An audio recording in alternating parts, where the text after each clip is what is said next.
97 FM RRI Malabo. Pro 1, Kanal Inspirasi.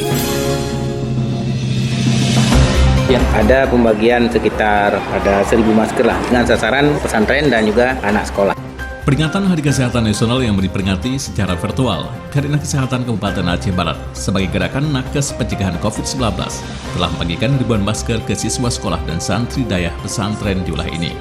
Hal itu dikatakan Sekretaris Dinas Kesehatan Kabupaten Aceh Barat Muhammad Idrus SKM dalam wawancara bersama RRI. Kegiatan-kegiatan lain yang ada hanya pembagian masker beberapa titik yang kemarin memang sudah dilakukan. Salah satunya di pesantren Abu Mudi di KW 16 ya, itu sudah dilakukan.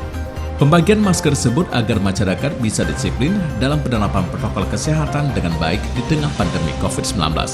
Dan selain itu juga, tema pada Hari Kesehatan Nasional, Satukan Tekad Menuju Indonesia Sehat. Dari Malabo, Aceh, melaporkan.